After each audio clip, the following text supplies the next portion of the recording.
8ویں امام بیٹھے گریا کر رہے تھے. میں سب کے جملے پیش کر رہا ہوں جلدی جلدی, ایک دو جملے ہر امام سے متعلق. چھٹے امام علیہ السلام سے متعلق ملتا ہے کہ جب چھٹے امام کے گھر پہ کوئی آیا نا تو دیکھا کہ مولا بہت زیادہ گریا کر رہے ہیں. کہا مولا کیا بات ہے؟ کہا آج عاشورے کا دن ہے.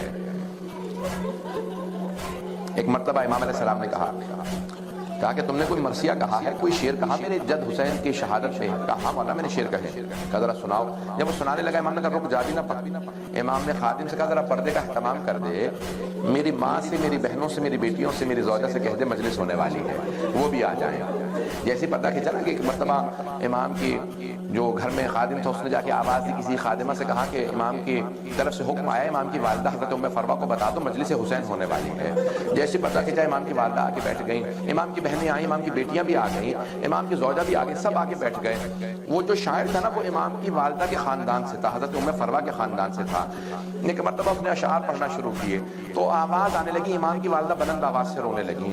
جب امام کی والدہ کے رونے کی آواز آئی نا تو ایک مرتبہ اس شاعر نے جناب ام فروہ سے کہا کہ اے ام فروہ اگر آپ زیادہ روئیں گی تو آپ کا بیٹا آ کے آپ کو دلاسا دے گا. وہ کیونکہ امام کی والدہ کے خاندان سے تھا, بھانجا تھا ظاہراً, تو اس نے کہا اے بی بی ام فروہ اگر آپ زیادہ روئیں گی نا تو آپ کا بیٹا امام صادق آپ کو آ کے دلاسا دے گا, گلے سے لگائے گا, آپ کے آنسوؤں کو صاف کرے گا, اگر آپ بے ہوش ہو کے گر گئی تو پانی پلائے گا. لیکن ام فروہ جب آپ کی پھپھیاں روتی تھی انہیں شمر تازیانے مارتا تھا, انہیں پانی نہیں دیا جاتا تھا. ایک مرتبہ امام نے کہا الباب الباب, دروازہ بند کر دو. سارے مدینے والے دروازے پہ آ کے جمع ہو گئے تھے. امام نے کہا دروازہ بند کر دو. کسی نے پوچھا مولا دروازہ کیوں بند کر دے گا؟ میرا بیٹا بے ہوش ہو کے گر گیا ہے. میرے جد حسین کی مجلس میں میرا بیٹا موسیٰ کاظم بے ہوش ہو کے گر گیا ہے. دیکھا تو امام نے نام لے لیا, امام نے کہا میرا بیٹا بے ہوش ہو کے گر گیا. دیکھا تو امام کے صاحبزادے امام موسیٰ کاظم بے ہوش تھے. کہا کیا بات ہے؟ کہ میں اپنے جد کے مصائب کو برداشت نہیں کر پاتا.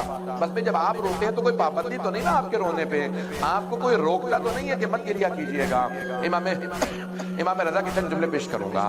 امام رضا بھی بیٹھے تھے. ایک مرتبہ ریان ابن شبیب امام کے صحابی ہیں آئے. کہا پوچھا مولا کیا بات ہے, اتنے افسردہ کیوں ہے, آنکھوں میں اتنے آنسو کیوں ہیں مولا, آپ کی پوری ریش مبارک تر ہو گئی ہے. امام نے کہا یہ ابن شبیب, شبیب کے بیٹے تمہیں نہیں پتا آج عاشورے کا دن ہے. کہا مولا حکومت اعلان نہیں کرتی ہے, کوئی غم کا اعلان نہیں ہوتا. کہا نہیں آج عاشورے کا دن ہے. کہا مولا اگر اپنے جد کی کوئی مسائل تو سنائیں. امام نے کہا انہو ذبح کالکبش, ان کو ایسے ذبح کیا گیا جیسے گوزفند کو ذبح کیا جاتا ہے, جیسے بھیڑ کو ذبح کیا جاتا ہے. یہ روایت بڑی مستند روایت ہے, اس میں کوئی بھی شک نہیں کہ امام نے فرمایا ہے. علماء نے بڑی بحث کی امام نے کیوں کہا ایسے ذبح کیا جیسے گوزفند کو ذبح کرتے ہیں. آپ نے دیکھا کہ بھیڑ کو جو ذبح کرنے لگتے ہیں تو اس کے ہاتھ پاؤں باندھ دیے جاتے ہیں. امام حسین کے ہاتھ پاؤں باندھے نہیں گئے تھے. پھر امام نے کیوں شبیہ دی ہے؟ پھر دیکھیں جب رسول خدا نے کہا نا علی اسد اللہ ہے, علی شیر خدا ہے, تو وجہ شباہت جو ہے وہ شجاعت ہے. یہاں پہ بھیڑ سے کیوں تشبیہ دی ہے؟ اس پہ بڑی بحث ہے. کہ جیسے بھیڑ کو ذبح کیا جاتا ہے ویسے ذبح کیا گیا امام حسین کو. بھئی امام حسین کے ہاتھ پاؤں باندھے نہیں گئے تھے, کیوں امام رضا نے تشبیہ دی؟ جب بھیڑ کو ذبح کیا جاتا ہے نا تو اسے پہلے پانی پلا دیا جاتا ہے. امام حسین کو پانی نہیں پلایا گیا تھا. پھر کیوں کہا امام رضا نے جیسے ایک بھیڑ کو ذبح کیا جاتا ہے؟ کہتے ہیں جب ایک بھیڑ کو ذبح کرنے لگتے ہیں نا تو اسے دوسری بھیڑوں سے چھپا دیا جاتا ہے, چھپا کے ذبح کیا جاتا ہے. امام حسین کو چھپا کے ذبح نہیں کیا گیا تھا, بہن 70 قدم کے فاصلے پہ کھڑی دیکھ رہی تھی. پھر کیوں کہا امام رضا نے ایسے جیسے گوزفند کو ذبح کیا جاتا ہے؟ مولا کیوں کہا؟ تو علماء کہتے ہیں بس ایک ہی وجہ ہے جو امام رضا نے کہی. جب کوئی ایک بھیڑ کو ذبح کرنے لگتا ہے نا تو کوئی روکنے والا نہیں ہوتا. کوئی نہیں کہتا مت مارو اس بھیڑ کو, مت ذبح کرو, ارے تم بھیڑ کو ذبح کیوں کر رہے ہو. کوئی نہیں کہتا بھیڑ کو ذبح مت کرو. امام رضا کہتے ہیں جیسے ایک بھیڑ کو ذبح کیا جاتا ہے, ہمارے جد کو ایسے ذبح کیا, کوئی روکنے والا نہیں تھا. مت مارو حسین کو, یہ زہرا کا لال ہے, یہ نواسہ رسول ہے. بس ایک بہن کھڑی تھی جناب زینب, بار بار دامن پھیلا کے کہتی تھی اما فیکم مسلم, کہ تمہارے درمیان کوئی مسلمان نہیں, یہ تمہارے نبی کا نواسہ ہے. میری ماں نے چکیاں پیس کے پالا تھا. مت مارو حسین کو. اجرکم اللہ. امام رضا علیہ السلام فرماتے ہیں مجھے اپنے جد کا بہت زیادہ غم ہے, میری پھپھیاں کھڑی دیکھ رہی تھی. میں ایک سوال کروں اپنی ماں بہنوں سے, اگر آپ کے سامنے آپ کے بچے کو کوئی تماچا بھی مار دے آپ سے برداشت نہیں ہوگا. جناب زینب کی آنکھوں کے سامنے ایک مرتبہ شمر نے ہاتھ میں خنجر لیا, جب سر سے امامہ اتارا جناب زینب نے کہا بھیا امام حسین نے کہا یا زینب ارجعی الی الفسطاط، زینب خیمے میں واپس چلی جاؤ، آپ سے برداشت نہیں ہوگا۔ لیکن جناب زینب نے رخ نہیں پھیرا۔ جب اس نے خنجر چلایا امام حسین نے کہا او شمر مجھے مت مار، میں تیرے نبی کا نواسا ہوں، میں زہرا کا لال ہوں، میں علی کا بیٹا ہوں۔ اس نے ایک مرتبہ سیدھا کیا، پھر سامنے سے گلا کاٹا۔ امام زمانہ کہتے ہیں میرا سلام ہو میرے جد حسین پہ، والشمر جالس علی صدرہ، جب شمر سینے پہ سوار تھا، آخذ بلحیتہ، ان کی داڑھی کو پکڑ رکھا تھا۔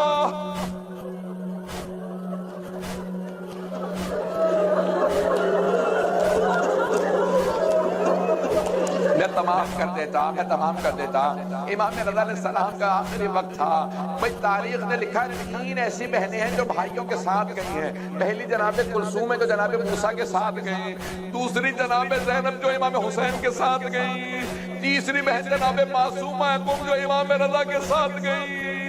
جب جناب معصومہ قم پہنچی نا تو ایک مرتبہ کسی سے سنا کہ کوئی بیوی بار بار کہتی ہائے امام رضا مارے گئے، ہائے امام رضا مارے گئے۔ بیوی نے فوراً کنیز سے کہا ذرا بلا کے تو لائے سے کہ کس امام رضا کو یاد کر رہی ہے۔ ایک مرتبہ جناب معصومہ نے پوچھا تو بار بار کیوں کہتی ہے ہائے امام رضا مارے گئے؟ کہا بی بی آپ کیسی شیعہ ہیں، آپ کو نہیں پتا شیعوں کے 8ویں امام کو زہر دے دیا گیا۔ جناب معصومہ رونے لگی کہ ہائے میرا بھائی مارا گیا، مجھے پردیس میں پتہ نہ چلتا۔ کسی بیوی کو پردیس میں نہ خبر ملے بھائی مارا گیا، لیکن میں ہاتھ جوڑ کے کہوں گا او بی بی معصومہ آپ ام میں تھی بھائی مشہد میں، لیکن جناب زینب دیکھ رہی تھی۔ الا لعنت اللہ علی القوم الظالمین وسيعلم الذين ظلموا أي منقلب ينقلبون۔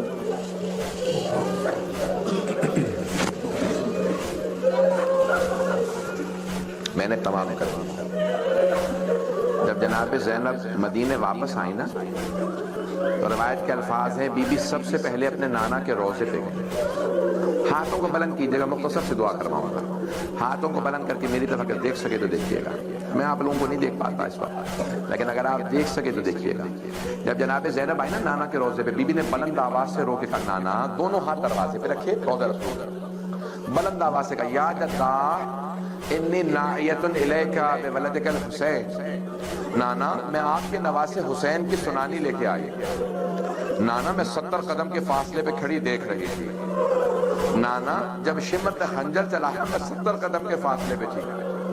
روایت کے الفاظ ہیں کہ مدینے والے اتنی بلند آواز سے رو رہے تھے کہ جناب زینب کی آواز نہیں آ رہی تھی، بی بی کی آواز دب گئی تھی۔ لوگ چیخے مار مار کے رونے لگے، ارے حسین کو اس طرح سے مارا گیا۔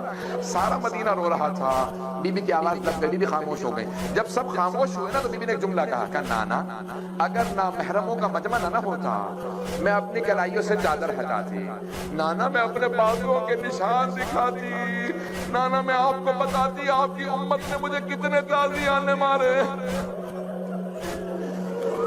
بس بھئی سارا مدینہ رونے لگا، بی بی آپ کو تازیانے مارے گئے، علی کی بیٹیوں کو اجرکم اللہ، اجرکم اللہ۔ بس بھئی بی بی نے ایک مرتبہ کہا امام سجاد سے، بیٹا سجاد مجھے کچھ دیر کے لیے ماں کی قبر پہ لے چلے۔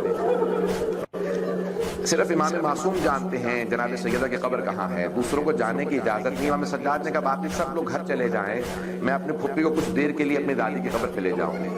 جب لے کے آئے نا کہ پھپھی اماں یہ میری دادی کا روضہ ہے، جناب زینب نے ایک مرتبہ سامان کھولا، جناب سید الشہداء کا کرتا نکالا اور جناب سیدہ کی قبر پہ بچھا دیا۔ قبر پہ بچھا کے ایک جملہ کہا اماں یہ آپ کے حسین کا کرتا ہے۔ ایک مرتبہ قبر پہ زلزلہ سا آنے لگا، محسوس ہوتا تھا جیسے قبر میں کوئی تڑپ رہا ہے۔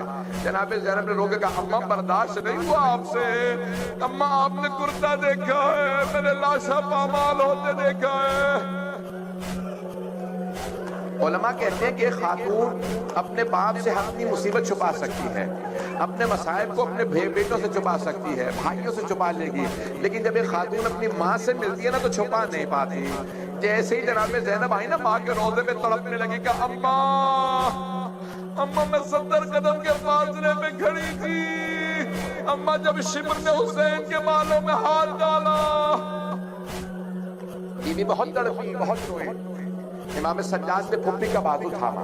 آخری مجلس ہے نا، اس لیے میں پڑھ رہا ہوں. اب اگر برداشت کر پائے آپ، میں بڑے سخت میں کہنے والا ہوں آگے، اگر دیکھ سکے تو دیکھیے گا. امام سجاد نے پھپھی کا بازو تھاما، کہ پھپھی اماں بس کیجئے. اٹھایا کہ گھر چلے. کہاں لے کے آئے؟ اپنے گھر لے آئے. امام حسین کے گھر لے کے آئے.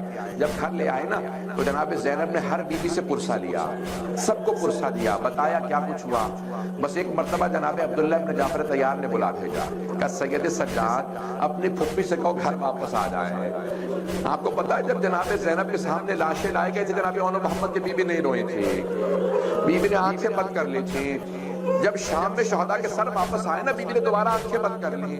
جب جناب فضہ نے کہا نا بیوی بیٹوں سے ودا کر لیں، کہا فضہ میں علی کی بیٹی ہوں، صدقہ دے کے واپس نہیں لیتی، میں نے حسین کا صدقہ دے دیا. یہ جناب زینب نے بہن کی حیثیت سے نہیں کیا، امام وقت کے لیے اولاد کو قربان کیا، تاکہ تاریخ میں کبھی بھی امام وقت آئے ہر ماں اپنی اولاد کو قربان کرنے کے تیار ہو. ایک مرتبہ بیوی نے شام میں بیٹوں کے لیے سروں کو دیکھا، آنکھیں بند کر لی. چہلوں پہ دوبارہ کربلا واپس آئی، ہر قبر پہ گئیں، بیٹوں کی قبروں پہ نہیں گئیں. جب بیٹوں کی قبروں کے پاس سے گزری نا تو آنکھیں بند کر کے کہا اون محمد الوداع، اون محمد خدا حافظ، اون محمد ماں جا رہی ہے. بیوی ایک مرتبہ مدینے واپس آئی، نانا کے روضے پہ گئی، بیٹوں کا کوئی تذکرہ نہیں کیا. ماں کی قبر پہ گئی لیکن کہیں پہ بھی بیٹوں کا شکوہ نہیں کیا. بھائی کے گھر گئی، بیٹوں کا ذکر نہیں کیا. لیکن آخر ماں تھی، کب تک برداشت کرتی ہیں. جیسے جناب عبداللہ نے بلایا نا کہ گھر واپس آ جائے، بیوی نے سر پہ برقع رکھا. جب چلنے لگی بیوی کا دل تڑپنے لگا، کلیجہ منہ کو آنے لگا، بیوی کے پاؤں لرزنے لگے. ایک مرتبہ تڑپتی ہوئی گھر پہنچی. جیسے ہی گھر میں آئی، صحن میں 2 جانمازیں بچھی دیکھی، جانمازیں اٹھا کے سینے سے لگائی اور تڑپ کے رونے لگی کہ اون محمد، میرا اس گھر میں دل نہیں لگتا، مجھے کوئی لے جائے، میں جینا نہیں چاہتی. بیوی بہت تڑپی، ابھی گریہ کر رہی تھی، زمین پہ بیٹھی. جناب عبداللہ ابن جعفر طیار گھر میں آ گئے لیکن بیوی کو پہچان نہیں سکے. نہ جانے کیا بیت گئی جناب زینب پہ. جناب عبداللہ نے پہچانا نہیں یہ زینب ہے. ایک مرتبہ جناب زینب کو دیکھا، کہا بیوی کیا بات ہے، آپ کیوں آئی ہیں ہمارے گھر میں، میری زوجہ گھر نہیں ہے، چلی جائیے. جناب زینب نے دونوں ہاتھ سر پہ رکھے. ایک مرتبہ بلند آواز سے لوگوں کہا عبداللہ پہچانا نہیں؟ عبداللہ میں زینب ہوں، ہم لٹ گئے، برباد ہو گئے، عبداللہ اون محمد مارے گئے. نہ جانے جناب عبداللہ نے کیا دیکھا، زمین پہ گر گئے. بوڑھے بھی تھے، بیمار بھی تھے. ایک مرتبہ ہمت کر کے پھر اٹھے. جب دوسری مرتبہ زمین پہ گرے نا، جناب زینب سے رہا کیا، پوچھا عبداللہ کیا بات ہے، بیٹوں کی شہادت برداشت نہیں ہو رہی. جناب عبداللہ نے دیکھا جناب زینب کے ہاتھ ابھی بھی سر پہ ہے. جناب عبداللہ نے کہا زینب وہ دونوں حسین پہ قربان، میں ہوتا میں بھی قربان ہو جاتا، مجھے بیٹوں پہ صبر آ گئے، لیکن زینب میرے ایک سوال کا جواب دیجئے. جناب زینب نے کہا عبداللہ کیا سوال ہے. کہا زینب یہ کلائیوں پہ نشان کیسے. ایک مرتبہ جناب زینب نے کہا عبداللہ ہاتھوں میں رسیاں، کوفہ و شام کے بازار، شرابی کا دربار، مجمع عام، علی کی بیٹیاں، ہاتھوں میں پتھر، باغیوں کے نعرے.